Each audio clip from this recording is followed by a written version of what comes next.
autoridad de la oración. En el Evangelio de Juan, capítulo 14, versículo 13 y 14, Cristo por primera vez, jamás esto en el Antiguo Testamento había sido escuchado. Y por primera vez Jesús hace una aseveración asombrosa. Y todo lo que pidiereis al Padre en mi nombre. Recordamos que en el Antiguo Testamento, cuando oraba el pueblo de Dios, le oraban a Yahweh, a Jehová. Pero ahora viene el Hijo de Dios y toma la autoridad de Yahweh, que depositó el Padre en él, y ahora Jesús dice, ahora yo soy el que vengo en la autoridad del Padre, y nadie va al Padre si no es a través de mí. Todo lo que pidiereis en mi nombre, lo haré, para que el Padre sea glorificado en el Hijo.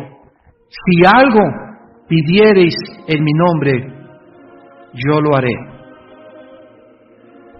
Nos acercamos en esta noche a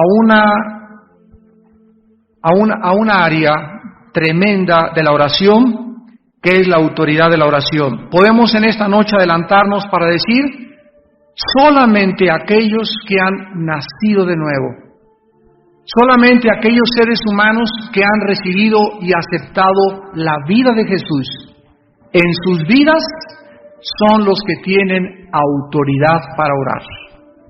Ya vimos en la conferencia pasada que en todas las religiones se reza y no saben ni a quién le están rezando, ni por qué están rezando, ni tienen la garantía ni la seguridad de sus rezos. Es una expresión por la eternidad que cada uno de nosotros pues llevamos desde que Dios nos creó. Pero cuando venimos a Cristo, comenzamos a experimentar lo que se llama la conversación con Dios, comenzamos a unirnos con Dios a través de su Espíritu, y es el Espíritu Santo que recibimos cuando invitamos a Cristo a nuestra vida, el que nos capacita, el que nos habilita, el que nos proporciona y nos da el poder para que cuando oremos podamos sacudir las puertas mismas del infierno.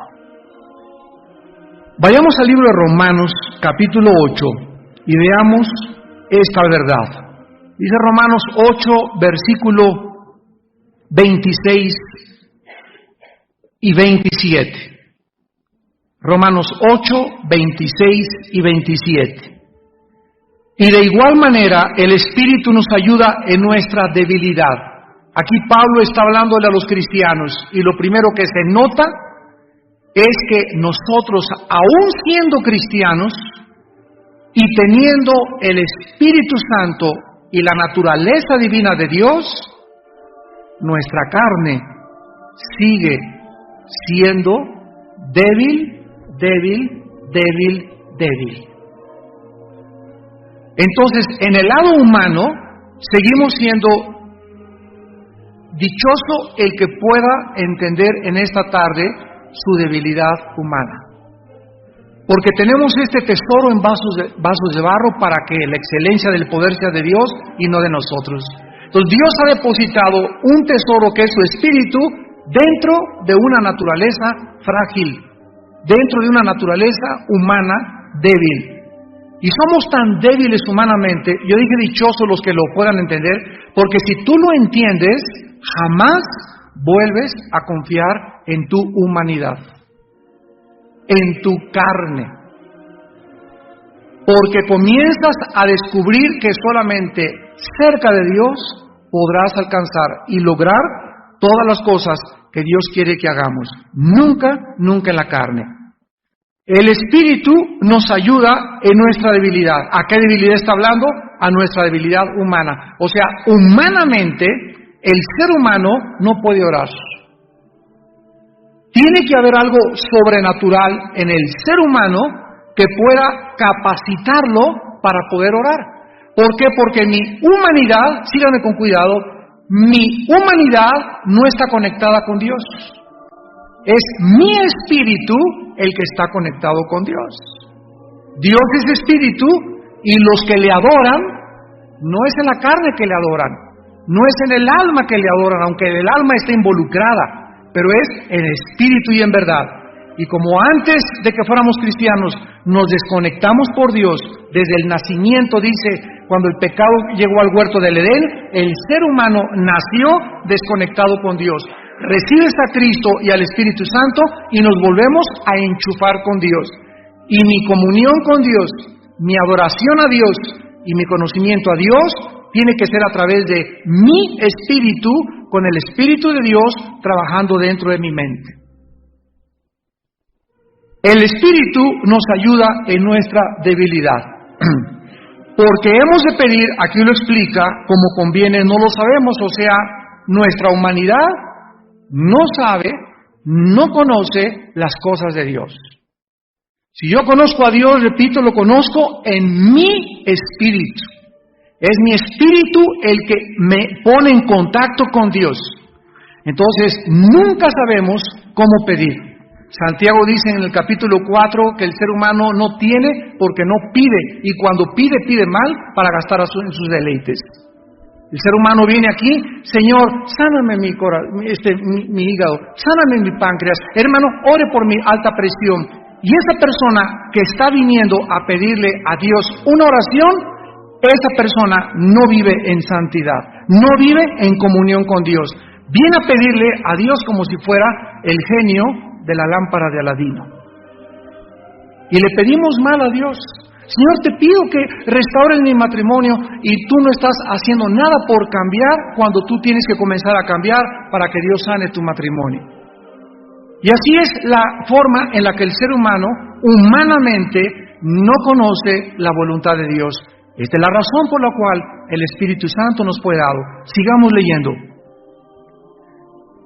Como hemos de pedir no conviene, no lo sabemos, pero el Espíritu mismo, está hablando del Espíritu de Dios, intercede por nosotros con gemidos indecibles. Yo recuerdo hace muchos años cuando oí una conferencia de un señor que dijo que eso eran las lenguas.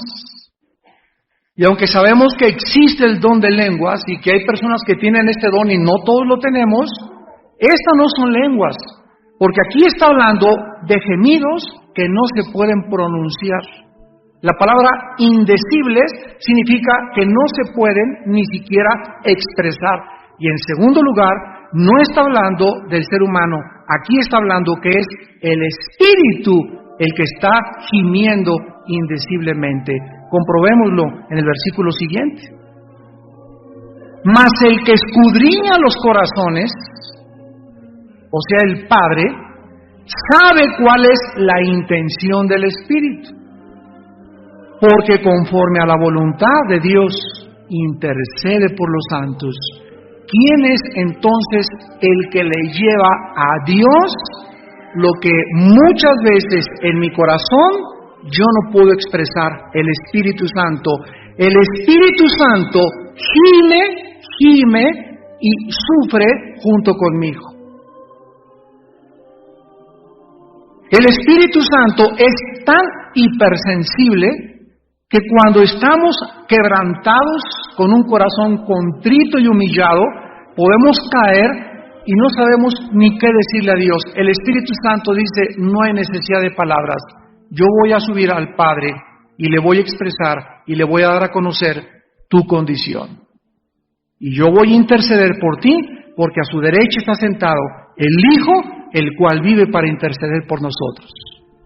El Espíritu entre nosotros intercede y eleva la oración, y el Hijo de Dios se para delante del Padre y le dice, ¿verdad? Son mis hijos, y el Padre tiene verdaderamente que contestar nuestras oraciones porque estamos pidiendo conforme a su voluntad. Muy bien, ¿qué es lo que nos da la autoridad para orar? Asegurar en esta tarde nuestra respuesta en el corazón va a ser esencial si queremos tener una vida de oración efectiva. Ya vimos anteriormente que la oración es el vehículo, apúntalo si no lo sabes todavía, la oración es el vehículo a través del cual nos comunicamos con el Dios invisible, es el medio de nuestra comunicación con el Dios invisible y el medio a través del cual nuestro espíritu afecta y es afectado por la voluntad y el propósito del Creador. El Espíritu Santo va a usar la Biblia para revelarme la voluntad del Padre y el propósito del Padre para mi vida y para tu vida. Yo tengo que conocer el plan de Dios y los propósitos eternos, porque ya vimos desde la primera conferencia, los propósitos de Dios son eternos, para que cuando yo ore,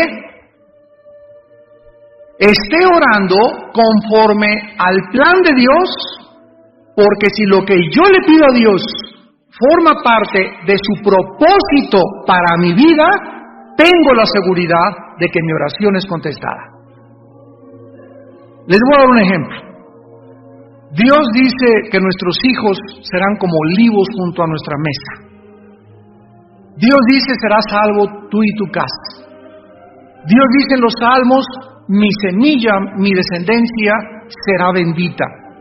Entonces, todo cristiano y toda cristiana debe de apropiarse de esta promesa.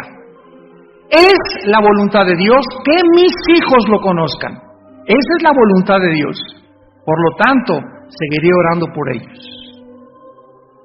Y aunque tu hijo esté ahorita en drogas y tu hija se haya ido de la casa y estés viendo ahorita en el mundo visible algo que no forma parte del mundo invisible, aún así tú tienes que aferrarte a las promesas de Dios y no desmayar en tu corazón, porque serás salvo tú y tu casa. Y nosotros y nuestra casa no implica a nuestros primos, ni nuestros papás, ni nuestros cuñados, está hablando de mi matrimonio y de nuestros hijos. Ahora, si tú oras como matrimonio y la voluntad de Dios es que tu pareja pueda ser tu ayuda idónea, pero tu esposa se atranca y no quiere caminar y tú sigues caminando con Dios, el propósito de Dios no es que te divorcies. El propósito de Dios es que tú sigas buscándolo a Él, te olvides de ella, tú síguelo amando y todo, cuídate del adulterio, porque es muy fácil cometer adulterio cuando el cónyuge no está colaborando con uno. Y si tú mantienes tu santidad delante de Dios, déjale a Dios a tu esposa, déjale a Dios a tu esposo. Si tu esposa no ha cometido adulterio, Dios te la quita de alguna manera, algo le pasa, ¿verdad? Se va a la barranca o se le cae el volcán Paricutina ahí arriba, o lo mismo al tumor con el que estás casado, que te ha hecho la vida de cuadritos, pero solo Dios sabe si la persona a nuestro lado es la persona que forma parte de su propósito para poder llegar a completar la misión que Dios nos ha encargado.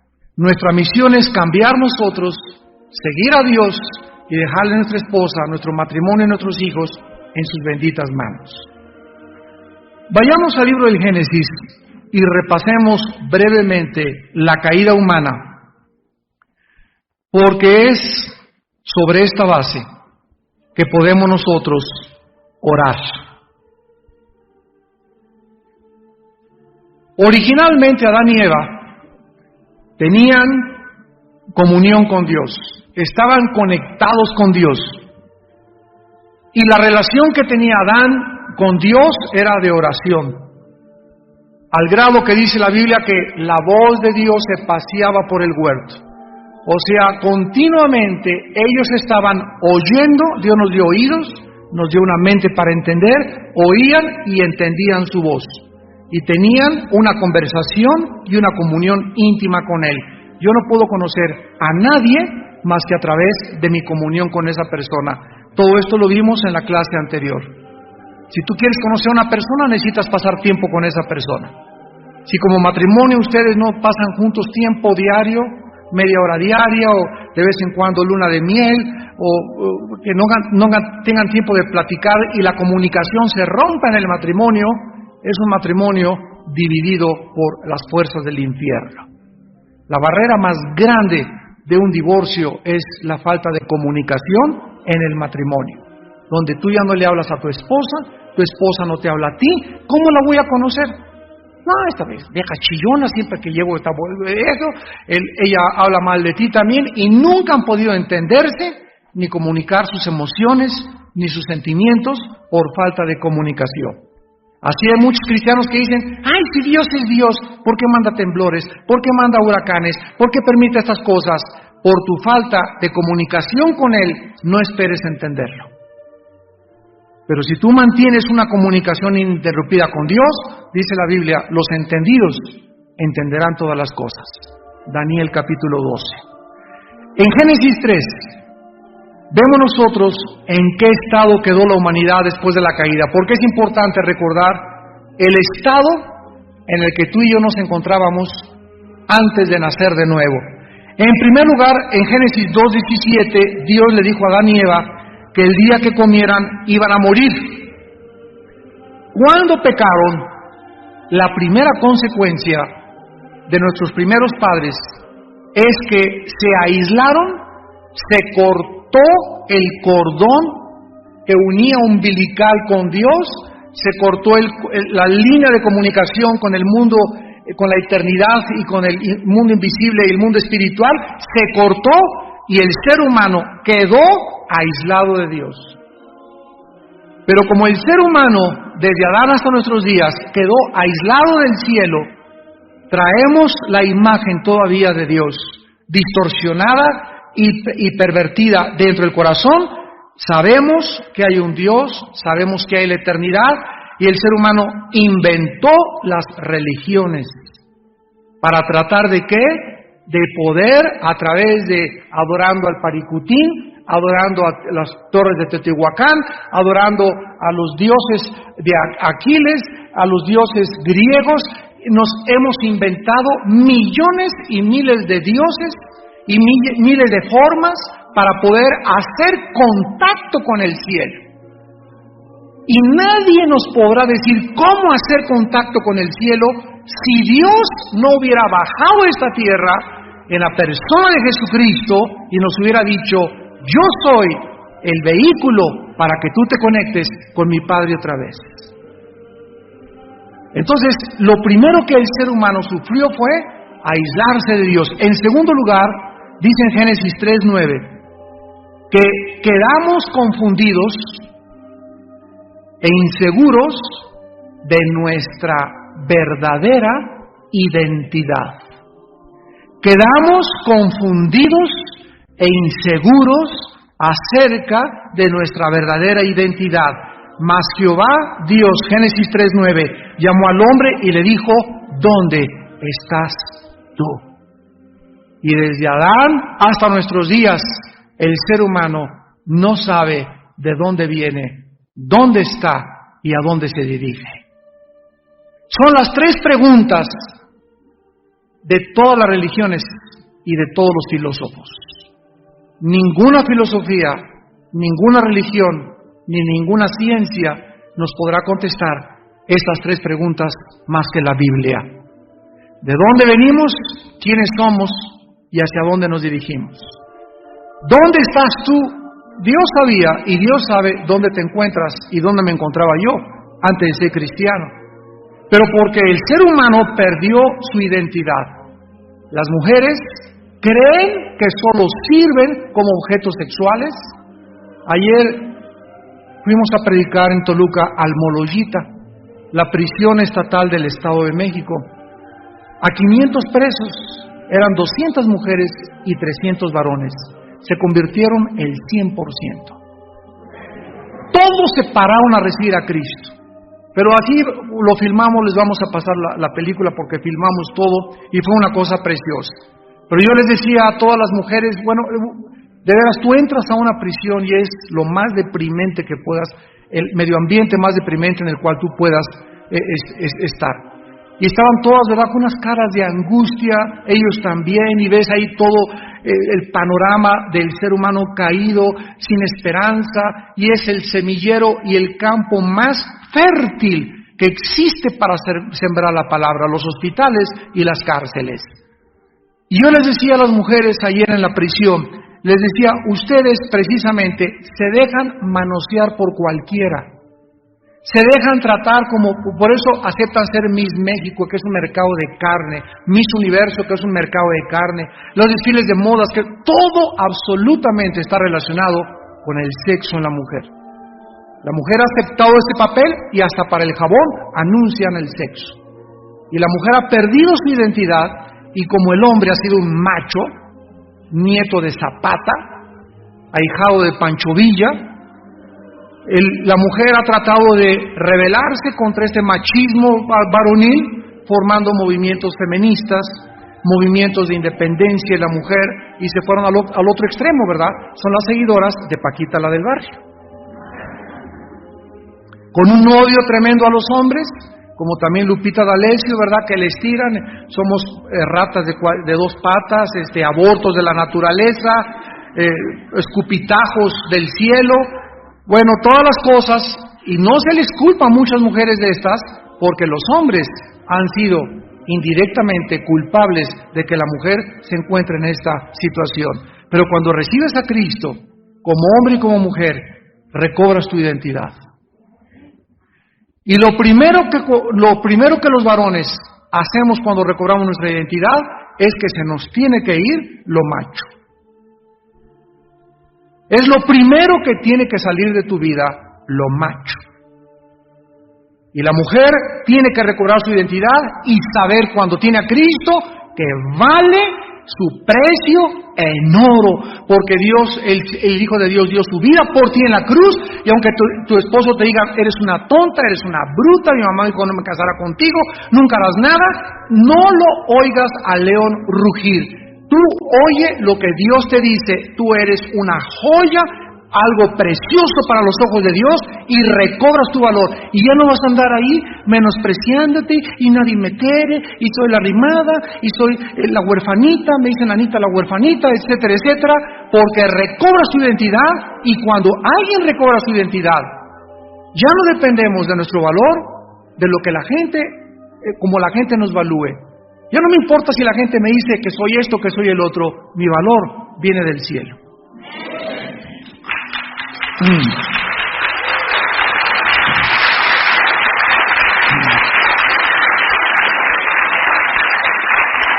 En tercer lugar, Adán y Eva, en Génesis 3:5, quedaron sin dirección para distinguir entre el bien y entre el mal. En tercer lugar, cuando nacemos, todos los seres humanos, y continuamos en el siglo XXI, los que no tienen a Cristo en su vida, siguen sin saber qué es bueno o qué es malo. En otras palabras, una persona que no es cristiana es una persona que ella, de acuerdo a su ética inventada por ella, y de acuerdo a su perspectiva de cómo ve el mundo, y de acuerdo a sus conclusiones o proposiciones filosóficas, ella es la que va a determinar que lo que estoy haciendo es bueno o lo que es malo. Por ejemplo, tú le preguntas a un homosexual o una lesbiana, y te va a contestar, es mi estilo de vida, tenemos derechos, respétenos. Esa es la perspectiva de ellos. ¿Estaremos mal nosotros o estarán bien ellos? ¿Realmente es un estilo de vida? ¿Realmente podrán adoptar a niños y podrán formar matrimonios? Y nos damos cuenta que si no hubiera una norma, si Dios nos hubiera dejado solos para que cada quien decidiera, esto es bueno, esto es malo, pues para mí no es bueno, para ti es malo, déjame vivir mi vida. Imagínense ustedes el mundo de confusión que estaríamos viviendo. Pero gracias a Dios que cuando venimos a Cristo es Dios el legislador de la moral y el que dicta lo que es bueno y lo que es malo. El ser humano perdió la dirección. Dice el versículo 5 que la Satanás les dijo, ¿sabe Dios que el día que comáis de él serán abiertos vuestros ojos y seréis como Dios, sabiendo el bien y el mal? O sea, tú no necesitas, le dice Satanás al ser humano, no necesitas a Dios para tú determinar qué es bueno, qué es malo. Y el hombre cayó en la trampa. Y sigue cayendo todos los días. ¿Y cuánta gente, verdad, ha hecho su propia filosofía de vivir? Y quieren ellos determinar qué es bueno y qué es malo. O sea, realmente se han convertido en dioses para ellos mismos. En cuarto lugar, en Génesis 3:10, perdieron su sentido y significado para vivir. Dice Génesis 3:10, y él respondió, Adán le respondió a Dios, oí tu voz en el huerto y tuve miedo porque estaba desnudo y me escondí. En el momento en el que tú naces y yo nazco, la vida se puede definir con una sola palabra: frustración. ¿Cómo podríamos definir la vida del ser humano? Frustración. No importa que llegues a presidente de la República, a Miss México, a ganar los 400 metros planos, a gobernador del Estado de México, a jefe del Distrito Federal, a senador, no importa la cima y el lugar y el pináculo que alcances, nunca, jamás podrás estar satisfecho. Porque no fuimos creados para encontrar en este mundo la satisfacción más que en Dios. Vive el ser humano escondido de Dios, vive con temores, y llegas a los 70, 80 años de edad, temor de la muerte, temor que el seguro no me pague mi pensión, que se muera mi esposa, que se muera mi esposo. El ser humano vive gobernado por temores. Los jóvenes, temor de que la abandone su noviecita, que no se vayan a casar, que se vayan a casar tarde, porque no tienen identidad, no tienen propósito, no hay significado para vivir. Cristo dijo, cualquiera que beba de esta agua volverá a tener sed. Pero el que beba de mí, el agua que yo le doy, será como una fuente que salte para vida eterna. Y finalmente, en quinto lugar, ahí mismo en el versículo 10, en quinto lugar, la pareja humana quedaron gobernados por el temor, en lugar de la confianza en su Creador. Tuve miedo porque estaba desnudo y me escondí. Y desde entonces hasta nuestros días, el ser humano tiene miedo de subirse al avión, miedo de las arañas, miedo del cáncer, miedo del SIDA, miedo de abandono, miedo del rechazo, miedos, temores, temores, temores, temores. Y Jesús vino a hacernos libres de los temores, libres de las ansiedades, libres de los problemas en cuanto al futuro, libres del pecado, libres para que tuviéramos en la oración el poder de ser libres. Vamos pues a comenzar en esta tarde, en Efesios capítulo 1, a analizar que el plan de Dios para la redención es consistente con su carácter y sus propósitos. Hemos visto que los propósitos de Dios son eternos, o sea, lo vimos en la primera conferencia.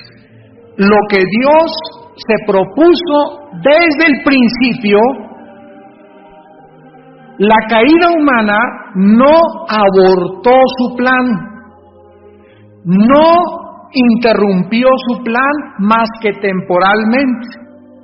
Pero cuando vamos al libro de Apocalipsis, encontramos que los propósitos originales de Dios, desde antes de que la fundación del mundo fuera llevada a cabo, desde antes de que Adán y Eva cayeran, esos propósitos de Dios se van a cumplir, porque lo que Dios dice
se tiene que cumplir.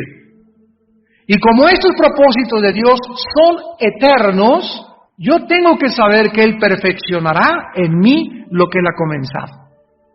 Como Dios le dijo a Abraham, no te dejaré hasta que cumpla en ti el propósito por el cual te llamé.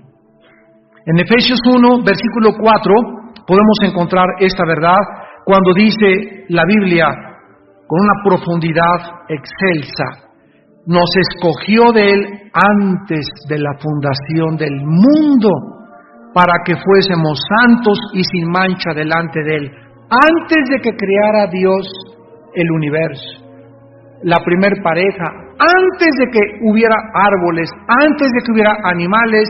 En la mente de Dios había un plan, que los seres humanos que regresaran y cayeran, que habían caído y que regresaran a Él, fueran santos y sin mancha delante de Él. Vamos por orden. En esta noche he conocido, Padre mío, que tu propósito para mí es que yo sea santo. Es la prioridad de Dios para mi vida, la santidad. ¿Por qué, Señor? Y me contesta Dios, porque es la única manera de que seas feliz. No vas a encontrar en este mundo terrenal lleno de apariencias y de tentaciones la paz y la felicidad verdadera más que en la santidad. Dios ha diseñado que si yo soy santo, sea feliz. Y Dios ha diseñado que si vivo en pecado, voy a tener miseria, sufrimiento, frustración, falta de significado, falta de propósito, sin identidad en mi propia vida, porque la tristeza y el sufrimiento están ligadas al pecado. La felicidad y la paz están ligadas a la santidad. Pero cuando nosotros comenzamos a entender esto, nos damos cuenta que nuestra, dijimos al principio, humanidad, nuestra carne, hace todo lo posible y nos grita y nos pide que le demos gusto. Y vas caminando por la calle, estás casado y pasa una muchacha guapa y relinchas como caballo bien alimentado detrás de ella. Ya tienes 4 o 5 kilos de a la tola en la noche y a los tamales de rajas. Tienes problemas con tu salud y no la cuidas. Sabes que estás casado y que la fidelidad a tu esposa es y está ligada a tu felicidad y le eres infiel a tu esposa. Por eso vives como vives, tan frustrado, tan vacío, y nunca vas a encontrar, ni tú ni ella, el significado y el propósito de vivir. Porque desde antes de la fundación del mundo, Dios nos escogió para un propósito, ser santos. ¿Y saben por qué nos escogió para ser santos? Porque Él quiere lo mejor para nuestra vida. Y Él sabe que solo la santidad me puede hacer feliz.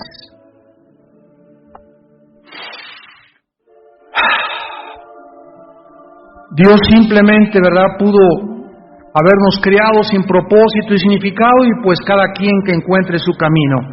Veamos aquí también en Efesios capítulo 1, versículo 9, que cuando nosotros comenzamos a conocer a Dios y cuando nosotros comenzamos a obedecer a Dios, desde el principio Dios planea que la restauración y la redención de mi vida fuera a través de un vehículo llamado Jesucristo. Dice Efesios 1, versículo 9, dándonos a conocer el misterio de su voluntad, según su beneplácito, el cual se había propuesto en sí mismo. Cuando comienzas a caminar con Dios, comienzas a conocer ¿qué cosa? ¿Qué cosa? El misterio de lo que Dios quiere para mi vida. Yo no voy a poder conocer lo que Dios quiere para mi vida si no camino con Él, si no soy santo. Pero si camino en santidad y entiendo, porque es algo que tenemos que entender, que sin santidad nadie verá a Dios. Si yo entiendo qué es la santidad, la manera en la que voy a vivir tranquilo, con paz, con las bendiciones de Dios, voy a conocer a Dios y voy a conocer los misterios escondidos en la Biblia, porque todos los misterios de Dios están revelados en la Biblia, o los que Él quiso revelarnos. Y dice la Biblia que esta voluntad de Él la propuso en sí mismo, y como lo vimos desde antes de la fundación del mundo. Ahora ven en Efesios 3,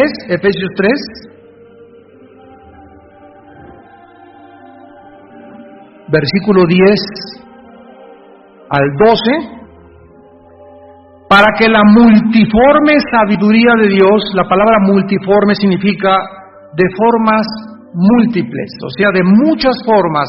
¿Cómo es la sabiduría de Dios? ¿Tú has visto un diamante con un ojo especial, con un lente especial? Un diamante tiene cantidad de caras, y hasta que no se le limpian todas esas caras al diamante, no puede tener valor. Entonces le limpia una y otra y otra y otra y otra y otra y otra, la pones en el paño negro, le avientas la luz y detrás de lo negro y con el reflector puedes ver que esa piedra es preciosa. Sin el paño negro detrás y sin la luz no se podría apreciar un diamante. Sin mi vida de pecado atrás y la luz de Cristo, yo no podría apreciar lo que Dios ha hecho en mi vida, un diamante. La multiforme sabiduría de Dios, o sea que la sabiduría de Dios tiene muchas formas, se ha dado ahora a conocer por medio de la Iglesia a los principados y potestades en los lugares celestiales. Dios nos dice que los ángeles están aprendiendo de nosotros, la Iglesia. Yo lo compartí antes en el libro de Apocalipsis. Los ángeles están mirando, viendo cómo reaccionamos, cómo nos comportamos, lo que leemos, y todo es para su enseñanza. Somos la escuela de las criaturas angelicales en el mundo invisible y en el mundo espiritual. Somos los maestros de los ángeles. ¿Por qué? Porque los ángeles no saben lo que es la gracia, los ángeles nunca conocieron lo que es la misericordia. Dice 2 de Pedro 2, Dios no perdonó a los ángeles, nos perdonó a nosotros. Ellos no tuvieron perdón. Cuando se rebelaron, cayeron y no hubo perdón para ellos. ¿Por qué? Porque a que mucho se le ha dado, mucho se le pedirá. Vivían tan cerca de Dios que no tenían excusa para rebelarse con su Creador. Ahora dice a continuación que conforme al propósito eterno que hizo en Cristo Jesús, nuestro Señor. Vemos pues que el propósito de Dios es ¿qué? ¿Es qué? Eterno. Lo que Dios se propuso, eso es lo que predomina, y lo que mantiene y lo que va a cumplir. Y yo tengo que entrar a ese propósito para formar parte de su plan, de su voluntad, y no puedo entrar a ese propósito más que a través de una vida de comunión con Él. Esta es la vida eterna, que te conozcan a ti, al único Dios verdadero, y a Jesucristo a quien has enviado. ¿Qué es la vida eterna? ¿Qué es entrar a ese mundo espiritual invisible? Conocer a Dios. Cuando recibo al Espíritu Santo, entramos a la eternidad. ¿Y quién habita en la eternidad? Dios. Entonces la eternidad está aquí, arriba de mí. Yo estoy aquí abajo, en el mundo físico, visible, cuadridimensional. La eternidad es hiperdimensional. No hay dimensiones para Dios. Yo hago contacto con la eternidad nada más que en la oración. Ahora dice la Biblia claramente que Jesucristo, vamos a Romanos capítulo 5, Jesucristo es en primer lugar el segundo Adán. Así se llama Jesucristo, el segundo Adán. ¿De qué manera pudo Jesús, en el propósito eterno de Dios, lograr que ese propósito eterno de Dios se llevara a cabo? ¿Se acuerdan ustedes que la Biblia nos menciona que Jesucristo fue inmolado hace 2000 años? Jesucristo fue inmolado desde antes de la fundación del mundo. O sea, la cruz, antes de que el mundo fuera creado, Dios ya la tenía en sus propósitos, porque son eternos. Y cuando Cristo muere en la cruz hace 2000 años, Cristo estaba cumpliendo el propósito y la voluntad de su Padre. ¿Y qué fue lo que hizo Jesús para mantener la voluntad de su Padre y conocer la voluntad de su Padre? Vivir en continua comunión con Él y hacer su voluntad. Dice aquí en el libro de Romanos capítulo 5, versículo 15, pero el don no fue como la transgresión. Aquí está hablando de la gracia y del pecado. O sea, la gracia que Dios nos da no es como el pecado original de Adán y Eva. Porque si por la transgresión de aquel uno es Adán, murieron los muchos, abundaron mucho más para los muchos la gracia y el don de Dios por la gracia de un hombre, Jesucristo. Vean esta pluma que tengo aquí. Hay gente que me ha dicho, bueno, Armando, por favor explícame, ¿qué culpa tengo yo de que ese patán de Adán y su esposa mugrosa Eva, ¿verdad?, hayan pecado y se hayan revelado, y 6000 años después Dios me culpe a mí?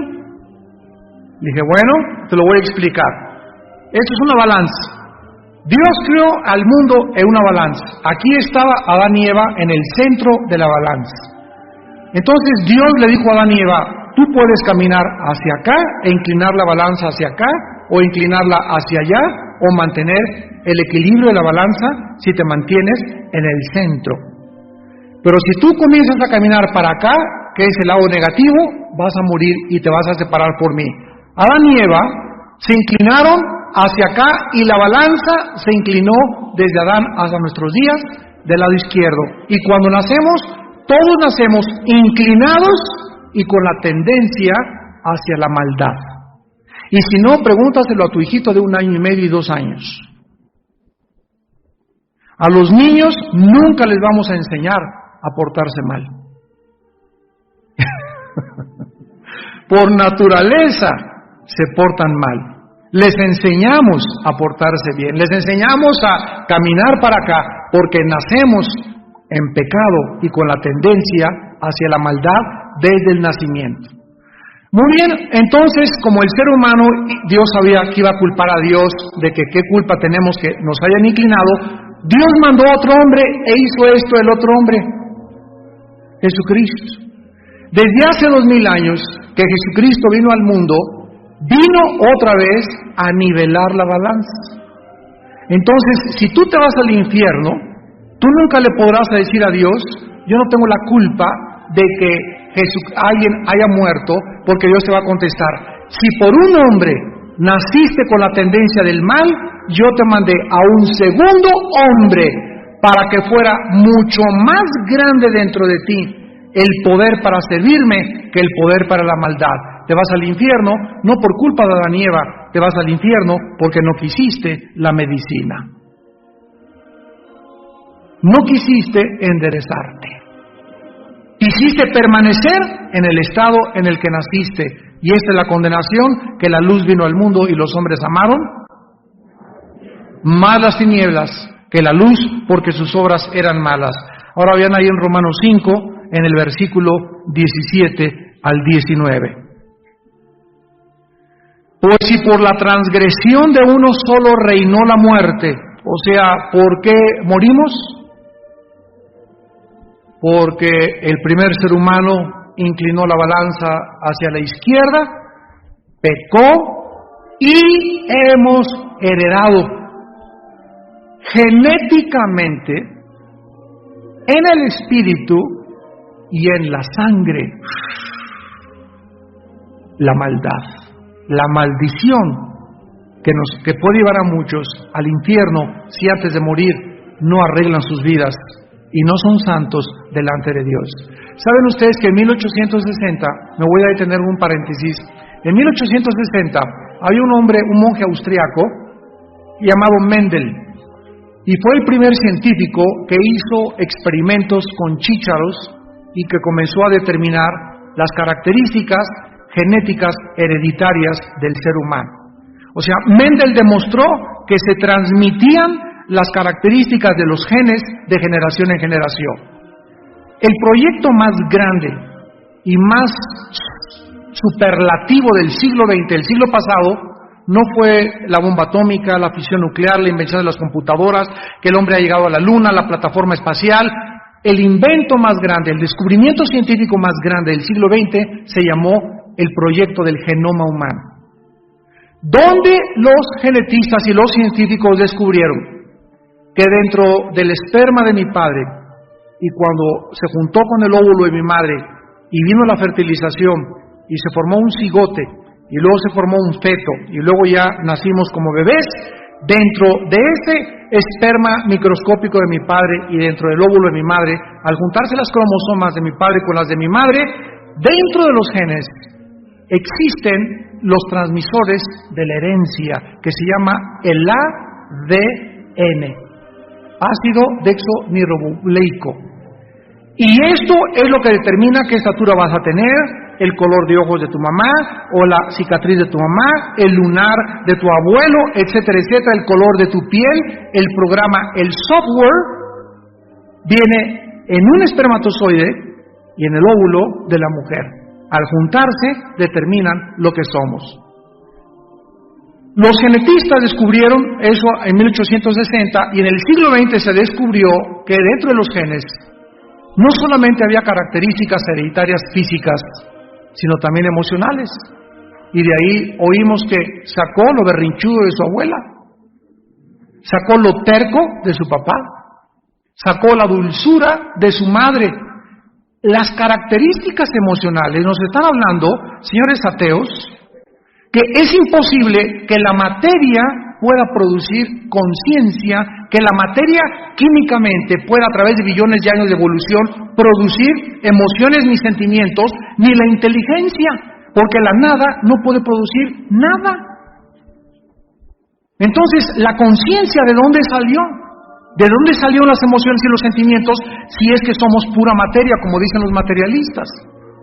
Entonces, es increíble que hayamos heredado también herencia física y herencia emocional o almática, pero la Biblia es el único libro que le dice al ser humano que hemos heredado una tercera parte, porque somos espíritu también. Hemos heredado la maldición del pecado. Shakespeare le llamó el defecto trágico, Marx la lucha de clases, Sigmund Freud el medio ambiente, y todos estamos de acuerdo en que el ser humano tiene un problema, va de mal en peor, menos el Dalai Lama que dice que vamos mejorando cada día.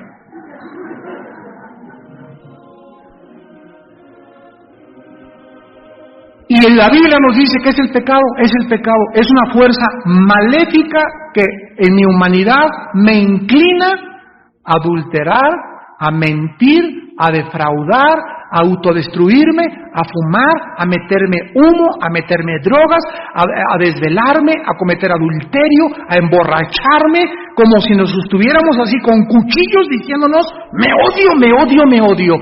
Todo lo que hacemos es para autodestruirnos. Qué contradictorio, ¿verdad? Para un ser humano que se le califica como racional y como altamente inteligente. Pero esa fuerza que nos lleva a la destrucción es la que Dios viene a contrarrestar con la entrada de Jesucristo dentro del ser humano. La Biblia nos dice que hemos heredado el pecado y el pecado viene, abre los oídos, en la sangre. ¿Por qué José, el esposo de María, no pudo tener relaciones con ella para que naciera el Mesías? ¿Por qué? ¿Por qué no hubiera podido nacer como tú y como yo el Mesías? Porque la Biblia dice que así, Romanos 5:12, así como el pecado entró al mundo por un hombre, y por el pecado la muerte. Estoy hablando de un versículo citado hace 2000 años por el apóstol Pablo, y aquí se encuentra la genética. Así la muerte pasó. ¿Cómo que pasó? ¿Pasó a través de dónde? ¿Cómo es transmitida la muerte a través de todos los seres humanos? ¿Cómo es transmitido el pecado a través de nosotros si no es a través de los genes? Y los descubrimientos de la genética nos aclarifican y nos dicen, la Biblia tenía razón. El lenguaje científico de la Biblia es más moderno que los descubrimientos científicos de mañana en la mañana. La muerte pasó a todos los hombres. ¿Cómo se transmite la muerte? ¿Por qué hay algo dentro de mi madre, mi padre, mi abuelo, mi bisabuelo que yo estoy recibiendo y que me está envejeciendo mi cuerpo, deteriorando mis células, y todos vamos a llegar a los 80, 90 años de edad y todos tenemos una cita con el panteón?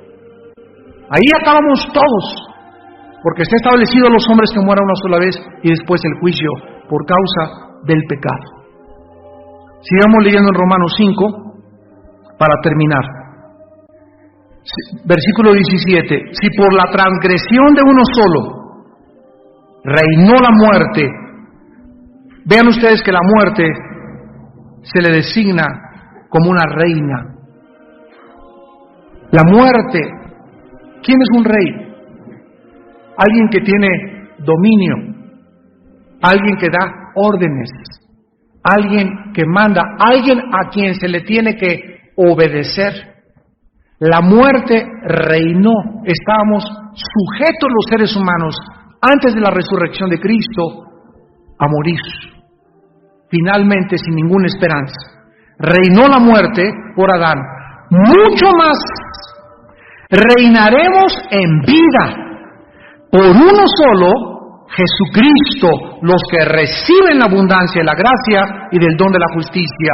El momento que entra Cristo a mi vida, dice Hebreos 2, 14 y 15, porque era necesario que Él participara de carne y de sangre para destruir por medio de la muerte al que tenía el imperio de la muerte, Satanás, y librar a todos los que por el temor a la muerte estaban sujetos a ser esclavos. Y al recibir a Jesucristo, comenzamos a reinar nosotros y no la muerte, porque mientras el cuerpo por afuera cada día se desgasta, el interior se sigue renovando. Y ya estamos reinando en el Espíritu y ya tenemos la promesa de la resurrección y le perdemos el miedo a morir. Todos tenemos que morir de alguna forma, ¿verdad? Ya sea un avionazo, que te caiga un ladrillo en la cabeza, de cáncer, de sida, de enfermedad, de atropellamiento, de embolia, de ataque al corazón. Todos tenemos que morir. La forma como tenemos que morir le pertenece a Dios. Pero la Biblia dice que tú ahorita debes demostrar, si eres cristiano, que estás reinando en vida. ¿Por qué? Porque Jesucristo entró a tu vida. Él es el Rey de Reyes. Y cuando tú comienzas a gobernar, tu humanidad comienza a ser esclava de tu espíritu, y tu espíritu comienza a gobernar en la vida y en la paz del Hijo de Dios. Oremos. Señor, te damos gracias en esta tarde por tu palabra, porque solo en tu palabra podemos encontrar los misterios explicados de tu voluntad. Qué privilegio tan grande nos has concedido de conocerte, de entenderte, de saber que vives, que tienes propósitos que son eternos, y que nosotros debemos ajustarnos a estos propósitos y conocerlos para orar con autoridad, para pedir ahora en el nombre de Jesús, que es sobre todo nombre, y tú nos lo concederás, si es que pedimos de acuerdo a tu voluntad y a tus propósitos eternos. Gracias porque nos dejaste la Biblia, Señor, para conocer tus propósitos y tu voluntad, y al conocerlos, formar parte de ellos, de este Rey eterno que dio su vida por nosotros en una cruz para revelarnos el secreto de la verdadera felicidad. Dichosos los pobres en espíritu, porque ellos verán a Dios. Dichosos los mansos, porque ellos recibirán la tierra por heredad. Dichosos los que lloran, porque ellos serán consolados. Dichosos los que son perseguidos y calumniados por causa de mi nombre. Dichosos todos los pacificadores, porque serán llamados hijos de Dios. Dichosos y felices. Aquí está la dicha y aquí está la felicidad verdadera, en ser como Jesús, manso y humilde de corazón, en vivir sometido a la voluntad de Dios, para que Dios no tenga ningún impedimento de trabajar en nuestra vida. Una vida rendida a la voluntad de Dios es una vida con propósito y significado, porque solo en Dios podemos encontrar el significado verdadero para vivir.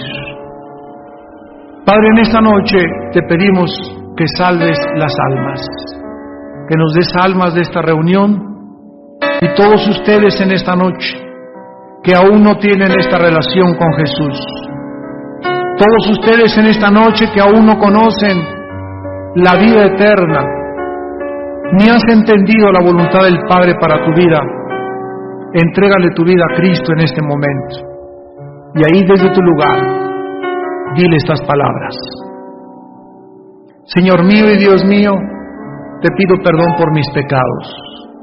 Mi vida te ha ofendido y tú eres un Dios santo.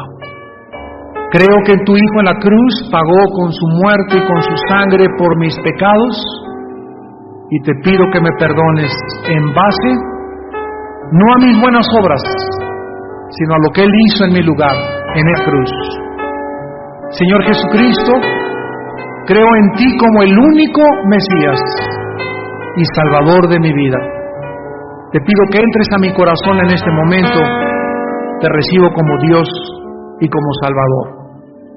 Transfórmame y cámbiame y cumple tu propósito eterno en mi vida, porque quiero formar parte de tu plan y llegar a ser como tu Hijo Jesús, en quien te lo pido